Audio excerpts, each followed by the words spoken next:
జై తెలంగాణ, జోహార్ తెలంగాణ. మన వీరులకు కేసీఆర్ గారి నాయకత్వం.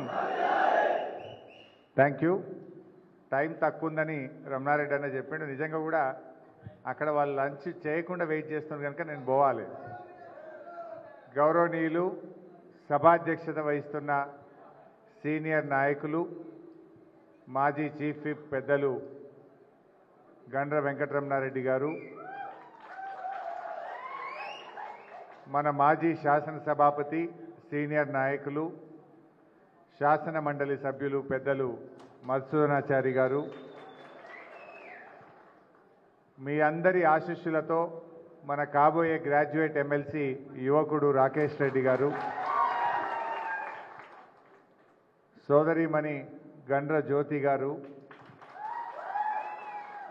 రాణి గారు, జ్యోతి గారు, శోభ గారు, గౌరవనీయులు మిత్రులు పెద్ది సుదర్శన్ రెడ్డి గారు, సమ్మారావు గారు, డాక్టర్ సుధీర్ గారు, వాసుదేవ్ రెడ్డి గారు, రాజిరెడ్డి గారు, వేదిక మీద ఉన్న గౌరవ ప్రజాప్రతినిధులు, గ్రాడ్యుయేట్ మిత్రులు, బీఆర్ఎస్ కుటుంబ సభ్యులు, మా పత్రికా విలేకరులు అందరికీ పేరు పేరున నమస్కారం తెలియజేస్తాం. మిత్రులారా, బీఆర్ఎస్ కుటుంబ సభ్యులతో నా మనవి, ఈ ఎన్నిక మనకు చాలా ప్రతిష్టాత్మకం. మొదటి నుంచి కూడా ఈ సీటు మనమే గెలిచినాం. గ్రాడ్యుయేట్ ఎమ్మెల్సీ ఎన్నిక ఎప్పుడు జరిగినా బీఆర్ఎస్ పార్టీ గెలిచింది. గతంలో మీరు పల్లా రాజేశ్వర్ రెడ్డి గారిని మంచి మెజార్టీతో గెలిపించారు. రాజేశ్వర్ అన్న గెలుపు వృధా కాలేదు.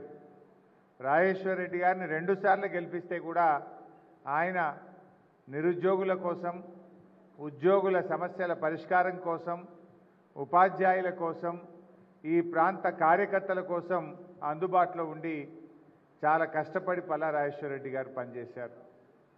మరి ఇప్పుడు రాకేష్ రెడ్డి గారు కూడా వారి బాటలో కేసీఆర్ గారి నాయకత్వంలో మంచిగా పనిచేయగలిగినటువంటి సత్తా ఉన్నటువంటి వ్యక్తి మన రాకేష్ రెడ్డి గారు. ఆయన బిట్స్ పిలానీలో గోల్డ్ మెడలిస్ట్, అమెరికాలో పెద్ద పెద్ద కంపెనీల్లో జాబ్ చేసినాడు. చాలా చక్కగా మాట్లాడగలుగుతాడు, విషయ పరిజ్ఞానం ఉంది, అవగాహన ఉంది. రేపు శాసన మండలిలో మీ అందరి సమస్యల మీద గలం విప్పే సత్తా ఉన్నటువంటి వ్యక్తి రాకేష్ రెడ్డి గారు. ఎట్లయితే రాజేశ్వర్ రెడ్డి గారిని గెలిపించుకున్నామో మనం ఇప్పుడు రాకేష్ రెడ్డి గారిని కూడా గెలిపించుకునే బాధ్యత బీఆర్ఎస్ కుటుంబ సభ్యుల మీద ఉన్నది. మన అన్నగారు చెప్పారు, రమణారెడ్డి గారు ఏమన్నారంటే మా దగ్గర 14,000 ఓట్లు ఉన్నాయన్నారు. దయచేసి మీ అందరితో నేను కోరేది, మండల పార్టీ బాధ్యులు కానీ, ప్రజాప్రతినిధులు కానీ, గ్రామ శాఖ అధ్యక్షులు కానీ, మీ ఊర్లో ఎంతమంది ఉన్నారో ఆ లిస్టు తీసుకొని ప్రతి ఓటర్ను కలవండి. ఒకవేళ ఆ ఓటర్ గ్రామంలో లేకపోతే ఫోన్ చేయండి, కన్విన్స్ చేయండి. 27వ తారీఖు నాడు వాళ్ళందరూ వచ్చి రాకేష్ రెడ్డి గారికి ఓటేసేదాకా మీరు నిద్రపోకుండా పనిచేయాలని చెప్పి నేను కోరుతా ఉన్నా. సో మీ ఊర్లో ఎన్ని ఓట్లు ఉన్నాయి? 50 ఓట్లు ఉన్నాయి. అందులో మన పార్టీ కుటుంబ సభ్యులు ఎవరు, న్యూట్రల్స్ ఎవరు, ఇతర పార్టీ వాళ్ళు ఎవరు, ఆ ఓట్లను ఏ రకంగా మనం రాబట్టాలనో ఒక ప్రణాళికబద్ధంగా మీరు కృషి చేయాల్సిన అవసరం ఉంది. ఒక్క 4 రోజులు కష్టపడండి. అంటే మార్పు ఎక్కడో ప్రారంభం కాదు, మార్పు మేధావులతోనే ప్రారంభం కావాలి, విద్యావంతులతోనే ప్రారంభం కావాలి.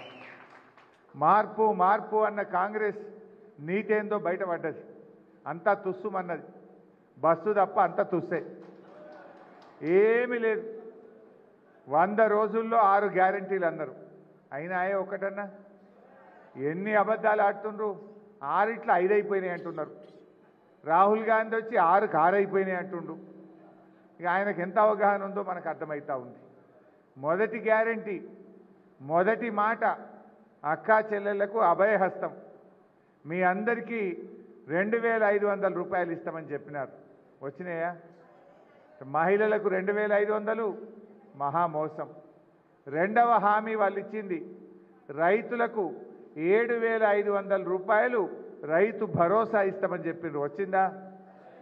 వడ్లకు 500 బోనస్ అన్నారు, వచ్చిందా? కౌలు రైతులకు 15,000 అన్నారు, వచ్చిందా?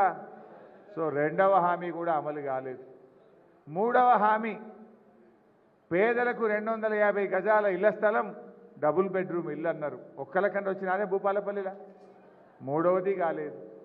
నాలుగవ హామీ వాళ్ళు ఇచ్చింది 2,000 రూపాయల పెన్షన్ను 4,000 చేస్తామన్నారు. అయిందా? నాలుగవది కాలేదు. ఐదవ హామీ వాళ్ళు ఇచ్చిన ఐదవ హామీ నిరుద్యోగ భృతి 2,500 ఇస్తాం, విద్యార్థులకు 5 లక్షల భరోసా కార్డు ఇస్తాం, ఆడపిల్లలకు స్కూటీలు ఇస్తాం. అమలైందా? ఐదవది కాలేదు. మరి ఏం చేసిండ్రు? ప్రచారం మాత్రం 6 అయిపోయినాయి అని పచ్చి అబద్ధాలు మాట్లాడుతున్నటువంటి పరిస్థితి. రేపు మరి మార్పు విద్యావంతుల్లో ప్రారంభం కావాలంటే విద్యార్థులతో, మేధావులతో, నిరుద్యోగులతో, ఉద్యోగులతోనే ఈ మార్పు ప్రారంభం కావాలి. అందువల్ల ఈ విషయాలు మీరు చెప్పండి దయచేసి. ఇవాళ పచ్చి అబద్ధాలు మాట్లాడుతున్నారు. ఎవరిని మోసం చేయలే కాంగ్రెస్ పార్టీ? విద్యార్థులకు మోసం, ఉద్యోగులకు మోసం, నిరుద్యోగులకు మోసం, అందరినీ మోసం చేసిండ్రు. ఇవాళ విద్యార్థులకు ఇస్తామన్న 5 లక్షల భరోసా కార్డు ఉత్తరే అయిపోయింది. నిరుద్యోగులకు ఏం చెప్పిండ్రు? జాబ్ క్యాలెండర్ ఇస్తామన్నారు, 2 లక్షల ఉద్యోగాలు చేస్తామన్నారు, అప్లికేషన్ ఫీజే లేకుండా చేస్తామన్నారు. ఇవాళ ఉద్యోగాలకు అప్లై చేస్తే టెట్ ఫీజు 400కి 2,000 రూపాయలు చేసిండ్రు. టెట్ ఫీజు పెంచిండ్రు, దరఖాస్తుల ఫీజులు పెంచిండ్రు, జాబ్ క్యాలెండర్ పత్తా లేకుండా పోయింది. ఇవాళ వరకు ఒక జాబ్ క్యాలెండర్ ఉన్నది. మన బీఆర్ఎస్ పార్టీ, మన కేసీఆర్ గారు ఉద్యోగ నియామకాలకు నోటిఫికేషన్ ఇచ్చి, పరీక్ష పెట్టి, ఫలితాలు ఇచ్చి, సర్టిఫికెట్లు వెరిఫై చేసి అన్నీ రెడీ చేసి పెట్టిండ్రు. ఈయన ఇచ్చింది కేవలం అపాయింట్మెంట్ ఆర్డర్ తప్ప ఏ నోటిఫికేషన్ కూడా ఇయ్యలే. వెనకటికో సామెత ఉండేది, వంటంతా వండి పెట్టినాక ఎవడో వడ్డించడానికి వచ్చిండట. వాడు వడ్డించడానికి వచ్చి అంతా నేనే చేసిన అన్నాడట. ఇవాళ కాంగ్రెస్ వాళ్ళ కథ కూడా గట్లే ఉంది. నోటిఫికేషన్ ఇచ్చింది మనము, పరీక్ష పెట్టింది మనము, ఫలితాలు ఇచ్చింది మనము, సర్టిఫికెట్లు వెరిఫై చేసింది మనము. కేవలం నువ్వు వడ్డించడానికి కూలికి వచ్చినట్టు వాళ్ళు వస్తారు కదా వడ్డించడానికి, వాళ్ళు ఏమంటాం? వెయిటర్స్. వాళ్ళు వడ్డించినంత మాత్రాన అంత నాదే అంటే నడుస్తుందా? ఇవాళ మొత్తం అన్ని పరీక్షలు పెట్టి నోటిఫికేషన్లు ఇచ్చింది కేసీఆర్ అయితే, మీరు ఇచ్చింది కేవలం అపాయింట్మెంట్ ఆర్డరే. మీ గవర్నమెంట్ వచ్చినాక జాబ్ క్యాలెండర్ ఏమైంది అని అడుగుతా ఉన్నా. ఆ రోజు పేపర్లలో ఫుల్ పేజ్ యాడ్లు ఇచ్చారు. ఫ్రంట్ పేజీలో జాబ్ క్యాలెండర్ ఇస్తాము, ఈ సంవత్సరంలో 2 లక్షల ఉద్యోగాలు అన్నారు. ఏమైంది జాబ్ క్యాలెండర్ అని అడుగుతా ఉన్నా. ఒక్క నోటిఫికేషన్ ఇచ్చారా అని నేను అడుగుతా ఉన్నా. 6 నెలలు అయిపోయినా కొత్తగా మీ ప్రభుత్వం వచ్చినాక ఒక్క ఉద్యోగం అన్నా ఇచ్చారా అని నేను అడుగుతా ఉన్నా. మీరు ఇచ్చిన 30,000 అవి కేసీఆర్ ప్రభుత్వం, బీఆర్ఎస్ ప్రభుత్వం ఇచ్చిన ఉద్యోగాలు తప్ప మీరు వచ్చిన తర్వాత నోటిఫికేషన్ ఇచ్చి ఒక్క ఉద్యోగం కూడా ఈ పార్టీ, ఈ ప్రభుత్వం ఇవ్వలేకపోయింది. అంటే విద్యార్థులకు మోసం, నిరుద్యోగులకు మోసం. ఇలా ఉద్యోగస్తుల్ని కూడా మోసం చేసినారు, ఉద్యోగస్తులకు అన్యాయం చేసినారు. వాళ్ళ మేనిఫెస్టోలో ఏం చెప్పారు? మేము రాగానే 3 డిఏలు ఇస్తామన్నారు. ఏమైనాయి 3 డిఏలు? 3/4 డిఏ వచ్చింది. జూలై వస్తే 5వ డిఏ రాబోతున్నది. 4 డిఏలు ఇలా ఉపాధ్యాయ ఉద్యోగులకు పెండింగ్లో ఉన్నాయి. 4 డిఏలు అంటే సంవత్సరానికి 7,000 కోట్ల రూపాయలు ఉపాధ్యాయ ఉద్యోగులకు వచ్చే డబ్బది. ఇవాళ డిఏలు ఇస్తలేదు. ముఖ్యమంత్రి గారు ఆయనే మీటింగ్ పెట్టిండు. మార్చి నెలలో మీటింగ్ పెట్టి రేపు క్యాబినెట్ మీటింగ్ ఉంది, ఎలక్షన్ కోడ్ రాకముందే మీ డిఏలన్నీ ఇస్తాను మాట ఇచ్చి మాట తప్పిండు. మేనిఫెస్టోలో పెట్టి మాట తప్పిండు, ఉద్యోగ సంఘాలతో మీటింగ్ పెట్టి మాట తప్పిండు. ఇవాళ ఉద్యోగస్తులకు 4 డిఏలు ఇవ్వకుండా మొండి చేయి చూపింది కాంగ్రెస్ ప్రభుత్వం. ఇవాళ ఉపాధ్యాయులు కూడా ఆలోచించాలి. చరిత్రలో ఎప్పుడు లేని విధంగా మొన్న నారాయణ్ ఖేడ్లో ఉపాధ్యాయుల మీద లాఠీ చార్జ్ చేసిండ్రు. విధి నిర్వహణలో ఉన్న ఉపాధ్యాయుల మీద అమానుషంగా లాఠీ చార్జ్ చేసి ఇవాళ గురువులను అవమానపరిచినటువంటి ప్రభుత్వం ఈ కాంగ్రెస్ ప్రభుత్వం. అందువల్ల ఇవాళ అన్ని వర్గాలు కూడా తీవ్రమైన నిరాశ ఉంది. ముఖ్యంగా మన భూపాలపల్లి ప్రాంతం గ్రామీణ ప్రాంతం. అందరం రైతు బిడ్డలమే, అందరము రైతు కుటుంబాల నుంచి వచ్చిన వాళ్ళమే. ఇవాళ రైతుల ఉసురు పోసుకుంటా ఉన్నారు. ఇందాక రమణారెడ్డి గారు తీసుకుపోతే కమలాపూర్ గ్రామం పోయినాను. అక్కడ చాలా బాధపడుతున్నటువంటి పరిస్థితి. మల్లికాంబ గారు, మల్లికాంబ అనే మహిళా రైతు 15 రోజుల నుంచి వడ్లు ఎండబోసినాం, కొనే దిక్కు లేదని పాపం 2 కళ్ళల్లో కళ్ళ నీళ్లు పెట్టుకుంటే ఆమె నీళ్ళు ఆగుతలేవు కళ్ళల్లో. ఏడుస్తూ ఉండే మల్లికాంబ గారు. ఆమెను ఊరుకోబెట్టే కూడా పాపం ఆమె గుండె దడతోని బాధపడుతున్నటువంటి పరిస్థితి చూసాం. ఈ ప్రభుత్వం కనీసం వడ్లు కొనడం కూడా చేతకాని ప్రభుత్వం ఈ కాంగ్రెస్ ప్రభుత్వం. ఈరోజు ఆలోచించండి. రైతుల దగ్గర బోనస్ గురించి మాట్లాడితే వీని ముఖం బోనస్ ఏడిస్తాడు సార్, వడ్లే కొంటలేడు అని మాట్లాడుతున్నారు రైతులు. అంటే అంత బాధ ఇవాళ రైతులు ఎక్స్ప్రెస్ చేస్తూ ఉన్నారు. కనీసం రైతులకు 7,500 రైతు బంధు లేదు, బోనస్ లేదు, కౌలు రైతుల్ని పట్టించుకోలేదు, వ్యవసాయ కూలీల్ని పట్టించుకోలేదు, 2 లక్షల రుణమాఫీ అటైపోయింది. ఏ ఒక్క హామీ అమలు చేయలేదు. కనీసం కరెంట్ అన్న చక్కగిచ్చిందంటే కేసీఆర్ ఉన్నటువంటి కరెంటు కూడా ఇవాళ రైతులకు వచ్చే పరిస్థితి లేదు, వడ్లు కొనే పరిస్థితి లేదు. అందువల్ల మనం అందరం కూడా రైతు కుటుంబాల నుంచి వచ్చిన వాళ్ళం, గ్రామీణ నేపథ్యం ఉన్నటువంటి వాళ్ళం. రైతుల పిల్లలు ఇవాళ చాలామంది గ్రాడ్యుయేట్స్ ఉంటారు, రైతుల్లో కూడా గ్రాడ్యుయేట్స్ ఉంటారు. మీరు వాళ్ళ దగ్గరికి వెళ్ళి ఆ రైతులతోని పిల్లలకు చెప్పియాలి, మా ఉసురు పోసుకున్న రేవంత్కు బుద్ధి చెప్పాలని చెప్పి రైతుల చేత వాళ్ళ పిల్లలకు ఫోన్ చేయించి ఒట్టు పెట్టించుకోవాలి, మాకే ఓటేయమని చెప్పి మాట తీసుకొని విధంగా కూడా మీరు కృషి చేయాలని చెప్పి నేను కోరుతా ఉన్నా. మాట్లాడండి. ఒకవేళ ఆ గ్రాడ్యుయేట్ ఊర్లో లేకపోతే తల్లిదండ్రులను కలవండి, వాళ్ళ ద్వారా పిల్లలకు ఫోన్ చేయించండి. పిల్లలకు తోని మాట తీసుకొని ఈసారి రాకేష్ రెడ్డి కోటేస్తాం, బీఆర్ఎస్ పార్టీ కోటేస్తామనే విధంగా మీరందరూ కూడా గట్టిగా కృషి చేయాలని చెప్పి కోరుతా ఉన్నా. 4-5 రోజులు దయచేసి ఏదో మీటింగ్లో విన్నాం పోయినట్టు కాదు. మీ ఊరు లిస్ట్ దగ్గర పెట్టుకోండి. మీ ఊర్లో ఎన్ని ఓట్లు ఉన్నాయో ఒక్క ఓటన్నా ఎక్కువ వచ్చేటట్టుగా రాకేష్ రెడ్డి గారి కోసం, మన పార్టీ కోసం మనం కష్టపడాలి. 3 ఉంది.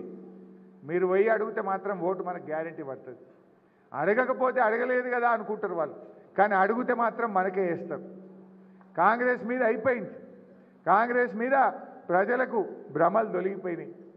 మొన్న అసెంబ్లీలో మేము అడిగినాం, నిరుద్యోగ యువతకు నిరుద్యోగ భృతి 4,000 ఇస్తామన్నారా? మొన్న అసెంబ్లీ సమావేశాలు జరిగితే పట్టుకొని అడిగినాం, ఏమైంది 4,000 నిరుద్యోగ భృతి ఎప్పటి నుంచి ఇస్తారు అని అడిగితే ఉప ముఖ్యమంత్రిగా ఉన్న బట్టి విక్రమార్క నిండు అసెంబ్లీలో లేచి ఏమంటాడంటే, మేము నిరుద్యోగ భృతి ఇస్తామని 6 గ్యారంటీల్లో కానీ కాంగ్రెస్ మేనిఫెస్టోలో హామీ ఇవ్వలేదు అని చేతులెత్తి. ఎంత దుర్మార్గం! ఎలక్షన్లప్పుడు ప్రియాంక గాంధీతో చెప్పించారు, రాహుల్ గాంధీతో చెప్పించారు, రేవంత్ రెడ్డి గారు ప్రతి మీటింగ్లో చెప్పాడు, వాళ్ళ మేనిఫెస్టోలో పెట్టిండ్రు. గెలిచి గద్దెనెక్కగానే నిరుద్యోగ భృతి ఇచ్చేదే లేదని చేతుల్లో పట్టిండ్రు. ఇవాళ మరి ప్రతి నిరుద్యోగ యువతి యువకులు ఆలోచించాలి, నిరుద్యోగ భృతి ఇచ్చేది లేదు అని. ఇవాళ నిరుద్యోగ యువతను మోసం చేసిన కాంగ్రెస్కు మీ ఓటుతో గుణపాఠం చెప్పాలి, కను నిప్పు కలిగించాలని చెప్పి నేను ఈ సందర్భంగా కోరుతా ఉన్నా. ఒక్కొక్క హామీ చేతులెత్తిండ్రు. మొన్న అసెంబ్లీలో నిరుద్యోగ భృతి మీద చేతులెత్తిండ్రు. నిన్న క్యాబినెట్ మీటింగ్లో వడ్లకు బోనస్ విషయంలో చేతులెత్తిండ్రు.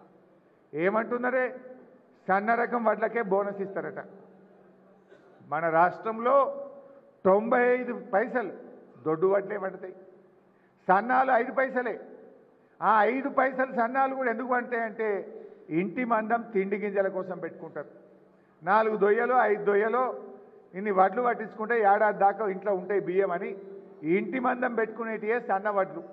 అంటే ఈ కాంగ్రెస్ పార్టీ వడ్లకు బోనస్ మీద కూడా మోసం చేసింది. బోనస్ బోగస్ అయిపోయింది. బోనస్ మాటలు బోగస్ మాటలు అయిపోయినాయి ఇవాళ కాంగ్రెస్ పార్టీ. నిరుద్యోగ యువతకు మోసం జరిగితే మరి ఇక్కడ పోటీ చేస్తున్న ప్రశ్నించే గొంతు అంటుండు కదా, ఏడవేయండి మల్లన్న. మరి అసెంబ్లీలో మరి నిరుద్యోగ భృతి ఇచ్చేదే లేదు, మేం మాటనే ఇయ్యలేదు అన్ననాడు తీన్మార్ మల్లన్న గొంతు ఎందుకు మూగబోయింది అని నేను అడుగుతా ఉన్నా. ఎందుకు ఈ ప్రశ్నించే గొంతు మాట్లాడలేదు అని నేను అడుగుతా ఉన్నా.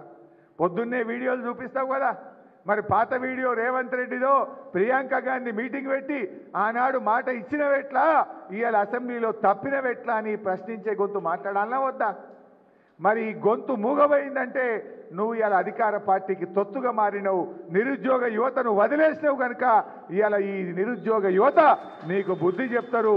రేపు మా ప్రశ్నించే గొంతు రాకేష్ రెడ్డి గారిని గెలిపించాలని చెప్పి కూడా నేను కోరుతా ఉన్నా. రాకేష్ ఆయన ధైర్యస్తుడు, గట్టిగా పోరాటం చేయగలుగుతాడు, విద్యావంతుడు. ఇవాళ మా వాసుదేవ్ రెడ్డి లాంటి ఉద్యమకారులు కూడా రాకేష్ రెడ్డి గెలుపు కోసం ఇవాళ అద్భుతంగా అందరం కలిసి పనిచేస్తూ ఉన్నాం. అందులో మీరు కూడా ఈ 4-5 రోజులు కష్టపడండి. ప్రతి ఇంటికి వెళ్ళాలి. ఆ ఊర్లో ఓటర్ లేకపోతే ఫోన్ చేయండి, వాళ్ళ బంధువులు ఉంటే కలవండి, బంధువుల ద్వారా కూడా ఫోన్ చేయించండి. ఉపాధ్యాయుల దగ్గరికి పోతే ఇలా వాళ్ళు బాధలనే ఉన్నారు. ప్రభుత్వ ఉపాధ్యాయులైనా ప్రైవేట్ స్కూళ్ళలో పనిచేసే ఉపాధ్యాయులైనా మీరు వాళ్ళ దగ్గరికి వెళ్తే మా డిఏలు రాలేదు, మా పిఆర్సీ పట్టించుకోలేదు, మా ప్రమోషన్లు లేనే లేవు, మాకు ఉపాధ్యాయుల మీద లాఠీచార్జ్ చేసిండ్రు అని ఇలా ఉపాధ్యాయులు కోపంగా ఉన్నారు. మీరు అడిగితే తప్పకుండా మీకే ఓటేస్తారు. ఉద్యోగస్తుల దగ్గరికి పోతే వాళ్ళు కేసీఆర్ గారిని యాద్ చేసుకుంటుండ్రు. ఇలా కేసీఆర్ ప్రభుత్వం 73% ఉద్యోగులకు పిఆర్సీ ఇచ్చిన ప్రభుత్వం మన బీఆర్ఎస్ ప్రభుత్వం. ఇలా 113% ఉద్యోగ ఉపాధ్యాయుల వేతనాలు పెరిగినాయంటే బీఆర్ఎస్ గవర్నమెంట్లోనే 113% పెరిగినాయి. రేవంత్ రెడ్డి వచ్చినాక ₹1 కూడా జీతం పెంచలే. బకాయి పడ్డ 4 డిఏలు కూడా పెండింగ్లో పెట్టి ఉద్యోగస్తులకు అన్యాయం చేసింది కనుక ఇలా ఉద్యోగులు కూడా మనకు ఓటేసి వాళ్ళ బలమేందో కాంగ్రెస్ పార్టీకి చూపించాలనుకుంటున్నారు. మీరు పోయి కలవండి, వాళ్ళు తప్పకుండా మీకు మద్దతు ఇస్తారని చెప్పి మనం చేస్తూ ఉన్నా. సో ఇట్లా ఎవరి దగ్గర పోయినా నిరుద్యోగ యువత అయినా గ్రాడ్యుయేట్లైన రైతులైనా అందరూ కూడా మనకు ఓటేయడానికి సిద్ధంగా ఉన్నారు. ముఖ్యంగా మహిళలు, వాళ్ళకు 2500 మహాలక్ష్మి అన్నారు. మహాలక్ష్మి కాస్త మహామోసం అయిపోయింది. మహిళా గ్రాడ్యుయేట్లు ఇవాళ మనకు ఓటేయడానికి సిద్ధంగా ఉన్నారు. మీరు వాళ్ళ దగ్గరికి వెళ్ళండి, ప్రతి విషయం అర్థమయ్యేటట్టు చెప్పండి, మద్దతును స్వీకరించండి. మరి 27వ తారీఖు నాడు పోలింగ్కు ఓటింగ్కు అందరినీ తెప్పించడం కూడా పెద్ద ఛాలెంజ్. తక్కువ మంది ఉంటారు. ఊరు మొత్తం మీద ఆడిద్దరు అన్నట్టు 40-50 మంది ఉంటారు. కొంతమంది బయట ఉంటారు, వరంగల్లో, జనగాంలో, హైదరాబాద్లో, ఇంకా ఖమ్మంలో, కరీంనగర్లో ఉంటారు. వాళ్ళతో కూడా మాట్లాడి వాళ్ళందరినీ కూడా మనం తెచ్చుకోవాలి. ఇవాళ సింగరేణి కార్మికులు రాజిరెడ్డి గారి నేతృత్వంలో సింగరేణిలో ఉండే గ్రాడ్యుయేట్ ఓటర్ల కోసం మరి ఆ టీం కూడా కష్టపడి పనిచేయాలి. తప్పకుండా రాబోయే రోజుల్లో మరి బీఆర్ఎస్ పార్టీ మన యూనియన్ను బలోపేతం చేసుకుంటాం, కార్మికులకు అండగా నిలబడతాం, కార్మికులకు అన్ని రకాలుగా కూడా బీఆర్ఎస్ పార్టీ అండదండల్ని భవిష్యత్తులో తప్పకుండా అందిస్తాం. మీరు కూడా గ్రాడ్యుయేట్ ఓటర్లు ఎందరున్నారో టీజీబీకేఎస్లా గట్టిగా తిరిగి అన్ని ఓట్లు కూడా సాధించాలి. మన విద్యుత్ సంస్థ ఏదైతే మన జనరేషన్ స్టేషన్ ఉందో అక్కడుండే ఇంజనీర్లు, అక్కడుండే గ్రాడ్యుయేట్లు కూడా ఇవాళ బాధపడుతున్నారు. ఈ ప్రభుత్వం చేతగాక ఉద్యోగస్తులు తిడుతున్నారు. నిన్న వరంగల్లో ఎంజీఎంలో కరెంటు పోయింది. రేవంత్ రెడ్డి మాట్లాడతాడు, హరీష్ రావే కరెంటు తీపిస్తుండు అంటాడు. నీకు చేతగాక పాలన రాక 4 గంటలు 5 గంటలు కరెంటు పోయి రోగులందరూ ఇబ్బందులు పడతా ఉంటే ఆ నెపం విద్యుత్ ఉద్యోగుల మీద నెడతా ఉన్నాడు. సరే నన్ను తిట్టినావు పడతా, నాకేం బాధ లేదు. విద్యుత్ ఉద్యోగులు ఏం చేసిండ్రు? ఇవాళ చీకటిమయంగా ఉన్న తెలంగాణను వెలుగుల జిలుగుల తెలంగాణ చేసిన ఆ విద్యుత్ ఉద్యోగులను తిట్టే హక్కు నీకుందా అని అడుగుతా ఉన్నా. ఇవాళ విద్యుత్ ఉద్యోగులను తన చేతగానితనాన్ని, తనకు పరిపాలన రాక ఇవాళ విద్యుత్ ఉద్యోగులను తిడతా ఉన్నాడు, ఉద్యోగస్తులను తిడతా ఉన్నాడు. ఇవాళ విద్యుత్ ఉద్యోగులు కూడా ఈ ప్రభుత్వం మీద కోపంగా ఉన్నారు. ఎందుకంటే వాళ్ళను ప్రజల దృష్టిలో విలన్లుగా మార్చి వాళ్ళను తన తప్పును వాళ్ళ మీద నెట్టి విద్యుత్ ఉద్యోగులను ఇబ్బంది పెడుతుంటే ఇవాళ విద్యుత్ ఉద్యోగులు కూడా ఈ ప్రభుత్వానికి గుణపాఠం చెప్పాలని చూస్తూ ఉన్నారు. అందువల్ల మీరు ఎవరిని కదిలిచ్చినా అందరూ మన వైపే చూస్తున్నారు. మీరు కలవాలి, మాట్లాడాలి, ఓటును అభ్యర్థించాలి. వాళ్ళకు అర్థమయ్యేటట్టుగా ఈ పార్టీ కాంగ్రెస్ ప్రభుత్వం చేస్తున్న మోసాలను వివరించే బాధ్యత మీ మీద ఉన్నది. 4-5 రోజులు కష్టపడండి. ఇందాక రమణారెడ్డి గారు చెప్పినట్టు కాంగ్రెస్ పార్టీ వాళ్ళే మాకు వద్దురా బాబు ఈయన అంటున్నారట, ఈయనను ఓడగొట్టాలంటున్నారట. బీజేపీ అభ్యర్థి ఆయన చాలా తేలిక అభ్యర్థి. ఇవాళ ఎట్లా చూసినా ఈ సీటు బీఆర్ఎస్దే, గతంలో కూడా బీఆర్ఎస్ఏ గెలిచింది, ఇప్పుడు కూడా బీఆర్ఎస్ఏ గెలుస్తుందనే నమ్మకం ఇవాళ అందరిలో కూడా ఉన్నది. అందువల్ల మీరు ఒకటి ప్రతి ఓటర్ను ఈ 3 రోజుల్లో ప్రతిరోజు కలవాలి, మాట్లాడాలి, మద్దతును మనం జమ కట్టాలని చెప్పి మీ అందరినీ కూడా కోరుకుంటూ జై తెలంగాణ.